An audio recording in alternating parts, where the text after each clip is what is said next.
திராவிட முன்னேற்ற கழகம் ஆட்சிக்கு வந்தாலே ஊழல் தானாக வந்துவிடும். ஊழலின் ஊற்றுக்கண் திமுக. திமுக ஊழல், ஊழல் திமுக. அது உண்மைதானே? இன்றைக்கு இந்தியாவில் பல மாநிலம் இருக்குது. ஊழலுக்காக கலைக்கப்பட்ட ஒரே அரசாங்கம் திமுக அரசாங்கம். திமுக அரசாங்கம் தான் இந்தியாவிலேயே ஊழலுக்கு கலைக்கப்பட்ட அரசாங்கம். இன்றைக்கு இந்த ஆட்சியில கலெக்ஷன், கமிஷன், கரப்ஷன் நடக்குது இல்ல?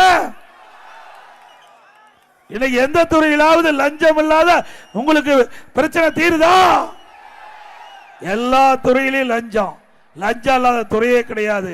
அப்படிப்பட்ட ஆட்சி தொடர வேண்டுமா? இன்னைக்கு திராவிட முன்னேற்ற கழகம் குடும்ப ஆட்சியாக மாறிவிட்டது. இன்னைக்கு வாரிசு அரசியலாக இன்றைக்கு திமுக இருந்து கொண்டிருக்கிறது. இன்னைக்கு திமுகவில் 4 முதலமைச்சர் இருக்கிறாங்க. ஒன்று ஸ்டாலின், உதயநிதி ஸ்டாலின், பிறகு திரு ஸ்டாலினுடைய மனைவி துர்கா அம்மா. அவையிலும் விட்டு வைக்கல. இப்ப அவையிலும் பேட்டி கொடுக்க ஆரம்பிச்சுட்டாங்க. உண்மைதானே? ஒரு திமுக ஒரு முதலமைச்சர் இருந்தாவே நாட்டு மக்கள் தாக்கு பிடிக்க முடியாது.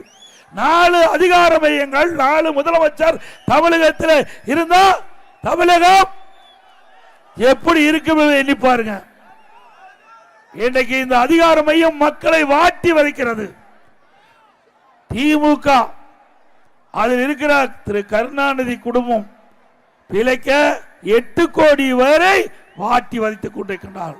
8 கோடி மக்களை வாட்டி வதைக்கின்ற கட்சி திமுக கட்சி. உண்மைதானே?